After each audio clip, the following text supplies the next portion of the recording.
पाप की वास्तविकता क्या है? डॉक्टर तिमोथी अरियल। आदरणीय पाठक महोदय, हार्दिक अभिवादन। मैं अपने मन से आपको प्रेम करता हूँ और आपसे यीशु ख्रिस्ट के प्रेम द्वारा अनंत तक रहने वाला प्रेम रखना चाहता हूँ। छोटे छोटे गांव, बस्ती, नगर और बड़े बड़े शहरों में रहने वाले असंख्य लोगों के व्यस्त जीवन को देखकर बाइबल द्वारा बताई गई कुछ अहम विषय वस्तु आपके समक्ष रखना चाहता हूँ। परमेश्वर ने मेरे मन में पाप और उसका परिणाम और पाप से छुटकारा के विषय में जो कुछ मुझे दिखाया है वो मैं आपको बताना चाहता हूँ। कृपया आपसे मेरा यही अनुरोध है कि आप खुले मन से इस पुस्तिका को पढ़कर मनन करें। नंबर 1 पे पाप का संक्षिप्त परिचय। पाप की परिभाषा या इस विषय पर वार्तालाप को सुनकर अगर कोई हमसे यह पूछे, क्या आपने कभी पाप किया है? हम तुरंत इनकार करते हुए कहते हैं, नहीं, मैंने कभी कोई पाप नहीं किया, मैं पापी नहीं हूँ, मैं तो सब पर दया रखता हूँ, सबके साथ मिलकर रहता हूँ, सभी की सहायता करता हूँ, उपवास और दान धर्म में, काम में रुचि रखता हूँ, मैंने ना तो कभी किसी की हत्या की है, इसीलिए यह कह सकता हूँ कि मैं एक पापी नहीं हूँ। इंसान इसी तरह अपने मन, विचार और शब्दों द्वारा लोगों के आगे अपनी सफाई प्रस्तुत करता है, यह दिखाने के लिए कि वो एक पापी नहीं परंतु धर्म कर्म करने वाला एक अच्छा इंसान है। क्यों इंसान अपने आप को एक पापी के रूप में देखकर घबरा जाता है? क्यों लोग अपने पापी स्वभाव को छुपाना चाहते हैं? कितना अच्छा होगा अगर हर कोई इंसान अपने पाप को इनकार करने की बजाय उसे मान लेता।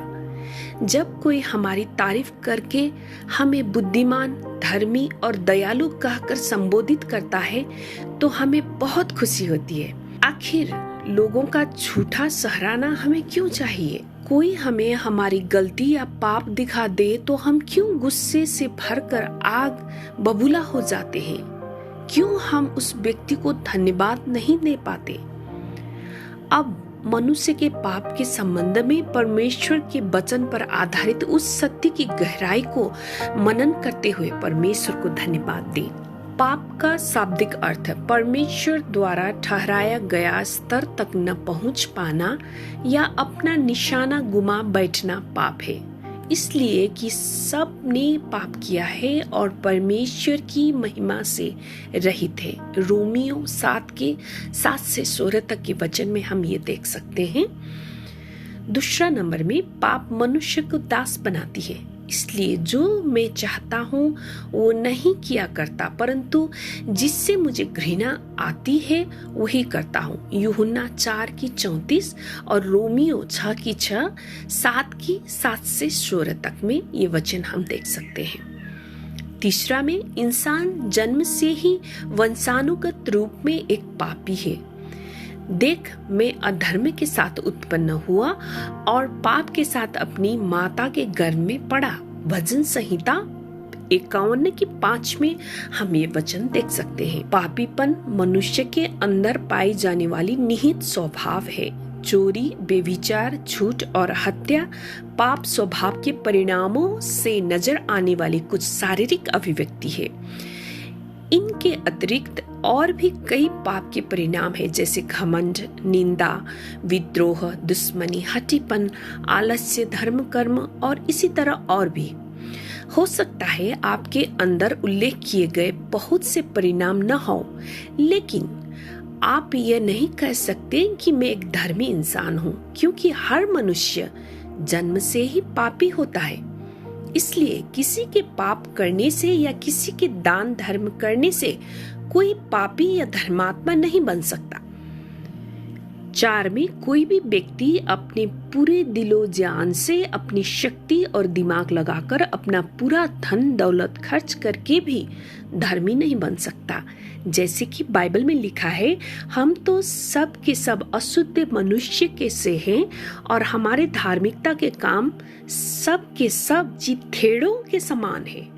हम सब के सब पत्ते के समान मुरझा जाते हैं और हमारे अधर्म के कामों में हमें वायु के समान उड़ा दिया है। यशाया 64 के 6 में हम ये देख सकते हैं। 5 में, इस संसार में सबसे महत्वपूर्ण काम यीशु पर विश्वास रखना है। यूहन्ना 6 के 29 में हम ये बात देख सकते हैं। 6 नंबर में, इसलिए जो कोई भलाई करना जानता है और नहीं करता उसके लिए यह पाप है। याकूब 4 के 17। 7वां में है, परमेश्वर के आज्ञा को पालना न करना भी पाप है। पाप मनुष्य को गलत दिशा की ओर ले जाता है, क्योंकि पाप की मजदूरी तो मृत्यु है। रोमियो 6 के 23। 8वां में, पाप के अर्थ को समझने वाली और भी कई शब्द है, जैसे अपराध, हठीपन, दोषारोपण, अनैतिकता, अधर्म आदि। नंबर 2 में, पाप का परिणाम। पाप के शाब्दिक अर्थ से ज्यादा उस द्वारा लाई गई परिणामों को देखकर हम पाप की वास्तविकता को गहराई से समझ सकते हैं। पाप मनुष्य जाति के जीवन का एक जटिल समस्या है, जिसका कारण इंसान के अनाज्ञाकारीपन से जुड़ा है। यह समस्या अदन के बगीचे में आदम द्वारा शुरू हुआ, जिसने परमेश्वर के मनाही करने पर भी ठीक और बेठीक का ज्ञान प्रदान करने वाली उस पेड़ के फल को खाया। फलस्वरूप पाप के कारण मृत्यु उत्पन्न हुआ। आदम द्वारा ही मनुष्य जाति के जीवन में दुख, कष्ट, समस्या और मृत्यु पीढ़ी दर पीढ़ी चली आती है। पाप के कुछ परिणाम इस प्रकार है। 1 नंबर में, वृक्ष के फल को खाने के पश्चात आदम और हब्बा की आंखें खुल गई और उनको मालूम हुआ कि वे नंगे हैं। इसलिए उन्होंने अंजीर के पत्ते जोड़ जोड़कर लंगोट बना लिए। उत्पत्ति 3 के 7। पाप करने के बाद आदम परमेश्वर के पास जाने के बजाय अपने नंगेपन को छिपाने के लिए तरह तरह की तरीके अपनाने लगा। हम सभी जानते हैं कि कड़ी धूप में पत्तों का क्या हाल हो जाता है। क्या पत्ते से नंगापन छिपाया जा सकता है? मनुष्य द्वारा आविष्कार किया गया कोई भी तरीका, चाहे वो धर्म ही क्यों न हो, सभी पत्ते के समान ही है। इस तरह पाप इंसान को गलत काम करने और उस पर भरोसा रखने को प्रेरणा देती है। नंबर 2 में, यीशु जगत की ज्योति है। जो उसके पीछे हो लेगा वो अंधकार में न चलेगा, परंतु जीवन का ज्योति पाएगा। यीशु ही मार्ग और सत्य और जीवन है। बिना यीशु के द्वारा कोई स्वर्ग नहीं जा सकता। यूहन्ना 8 के 12 में हम ये बात देख सकते हैं और यूहन्ना 14 के 6 में। लेकिन पाप इंसान को झूठा आश्वासन देकर गलत सिद्धांत सिखाती है कि यीशु के बगैर भी कोई भी स्वर्ग जा सकता है और ज्योति को भी प्राप्त कर सकता है। यीशु ने कहा, निर्णय यही है कि ज्योति जगत में आई और मनुष्य के अंधकार को ज्योति से अधिक प्रिय जाना, क्योंकि उनके काम बुरे थे। क्योंकि जो कोई बुराई करता है वो ज्योति से बैर रखता है और ज्योति के निकट नहीं आता। ऐसा न हो कि उनके कामों पर दोष लगाया जाए, परंतु जो सच्चाई पर चलता है वो ज्योति के निकट आता है, ताकि उसके काम प्रकट हो कि वो परमेश्वर की ओर से किए गए हैं। यूहन्ना 3:19 से 21। 3 नंबर में, जाति की बढ़ती धर्म से ही होती है, परंतु पाप से देश के लोगों का अपमान होता है। नीति वचन 14 के 34। 4 में, क्योंकि पाप की मजदूरी तो मृत्यु है, परंतु परमेश्वर का वरदान हमारे प्रभु मसीह यीशु में अनंत जीवन है। रोमियो 6 की 23। 5 में, मूर्ख लोग पाप का अंगीकार करने को ठट्टा जानते हैं। नीति वचन 14 के 9 के क में। 6वां में, यहोवा ने देखा कि मनुष्य की बुराई पृथ्वी पर बढ़ गई है और उनके मन के विचार में जो कुछ उत्पन्न होता है वो निरंतर बुरा ही होता है। उत्पत्ति 6 के 5 में। 7वां में, मन तो सब वस्तुओं से अधिक धोखा देने वाला होता है, उसमें असह्य रोग लगा है, उसका वेद कौन समझ सकता है। यिर्मयाह 17 के 9। 8वां में, पर जो कुछ मुंह से निकलता है वह मन से निकलता है और वही मनुष्य को अशुद्ध करता है, क्योंकि बुरे विचार, हत्या, परस्त्रीगमन, बेविचार, चोरी, झूठी गवाही और निंदा मन से ही निकलती है। यही है जो मनुष्य को अशुद्ध करती है, परंतु हाथ बिना धोए भोजन करना मनुष्य को अशुद्ध नहीं करता। मत्ती 15 का 18 से 20 तक का क। तीसरा में पाप से छुटकारा तथा मुक्ति। पहले बाइबल में दी गई इन वचनों को मनन करें। नंबर 1, जो अपने अपराध छिपा रखता है उसका कार्य सफल नहीं होता, परंतु जो उनको मान लेता है और छोड़ भी देता है उस पर दया की जाएगी। नीति वचन 28 की 13 से 14। नंबर 2, यदि हम कहें कि हम में कुछ भी पाप नहीं तो अपने आप को धोखा देते हैं और हम में सत्य नहीं। यदि हम अपने पापों को मान लें तो वो हमारे पापों को क्षमा करने और हमें सब अधर्म से शुद्ध करने में विश्वास योग्य और धर्मी है। पहला यूहन्ना 1 का 8 से 10। नंबर 3, वो पुत्र जनेगी और तू उसका नाम यीशु रखना, क्योंकि वो अपने लोगों का उनके पापों से उद्धार करेगा। मत्ती 1 की 21। नंबर 4, क्योंकि तुम जानते हो कि तुम्हारा निकम्मा चाल चलन जो पूर्वजों से चला आता है उससे तुम्हारा छुटकारा चांदी सोने अर्थात नाशवान वस्तुओं के द्वारा नहीं हुआ, पर निर्दोष और निष्कलंक मेमने अर्थात मसीह के बहुमूल्य लहू के द्वारा हुआ।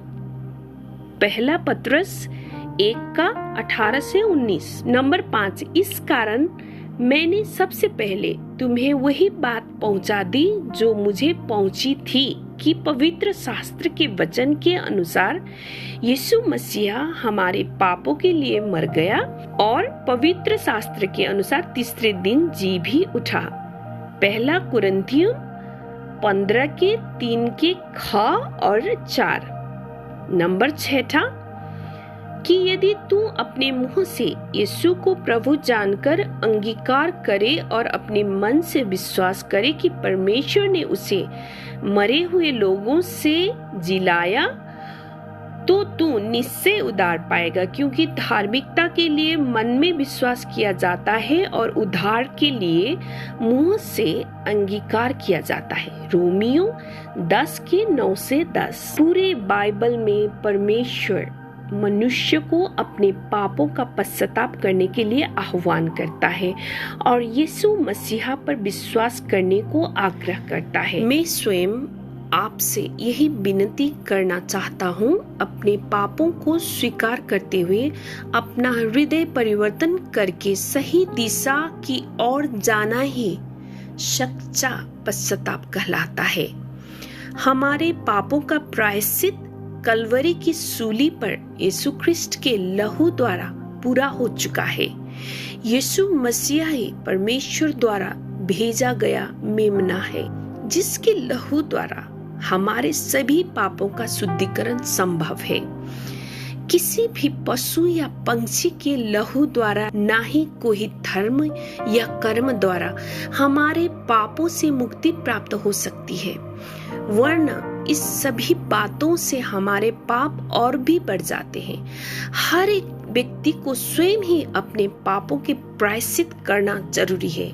यह एक व्यक्तिगत निर्णय है जो और कोई व्यक्ति आपके लिए नहीं कर सकता। इस निर्णय की पक्की तरह से अपने जीवन में उतारने के लिए अपने पूरे मन से धार्मिकता को प्रेम करते हुए पाप को हमेशा के लिए घृणा करना जरूरी है। अपने व्यक्तिगत पाप और पुरखों द्वारा चले आए हुए वंशानुगत श्रापों से मुक्ति और पाप क्षमा पाने के लिए सूली पर यीशु मसीहा ने सारे मानव जाति के लिए जो बलिदान दिया है उस पर अपना पूरा विश्वास रखिए। परंतु जो काम नहीं करता वरना भक्तिहीन के धर्मी ठहराने वाला पर विश्वास करता है, उसका विश्वास उसके लिए धार्मिकता गिना जाता है। रोमियो 4 का 5। मेरे साथ प्रार्थना दोहराइए। हे परमेश्वर, आपके पवित्र शास्त्र द्वारा मैंने यह जान लिया है कि मैं एक पापी हूँ। मेरे पापों के कारण आपको सूली पर अपना प्राण देना पड़ा। मैं ये विश्वास करता हूँ कि मेरे ही खातिर आप मरकर मृतकों में से फिर तीसरे दिन जी उठे। हे यीशु, मेरे सभी पापों को अपने लहू से साफ कर दे, जो मैं आज मान लेता हूँ। आज के पश्चाताप मेरे हृदय में आकर हमेशा के लिए राज्य कर। मुझे हमेशा अपने पवित्र शास्त्र द्वारा शिक्षा दे और मुझे अपने कदमों पर चलना सिखा। मैं यह अंगीकार करता हूँ कि यीशु मसीह मेरा प्रभु और मुक्तिदाता है। मुझे हमेशा अपने पवित्र शास्त्र द्वारा शिक्षा दे और मुझे अपने कदमों पर चलना सिखाए। मैं यह अंगीकार करता हूँ कि यीशु मसीह मेरा प्रभु और मुक्तिदाता है। मैं ये प्रार्थना यीशु मसीह के नाम से मांगता हूँ, आमीन। यीशु ख्रिस्त पर विश्वास करने के पश्चात नए जीवन के मार्ग पर कैसे आगे बढ़े, सो जानने के लिए समर्पित होकर हर एक दिन बाइबल अध्ययन कीजिए और लगातार चर्च जाना शुरू कीजिए। आपको बहुत बहुत बधाई। नोट: यीशु ख्रिस्त और बाइबल संबंधित विषय में और अधिक जानने के लिए निम्न ठिकाना पर संपर्क करिए। धन्यवाद। संपर्क ठिकाना: प्रशस्त जीवन church, Kathmandu, Nepal. Post box number 5888। Email: timothyarial@gmail.com। Watch PJCTV। Thank you. जय मसीह।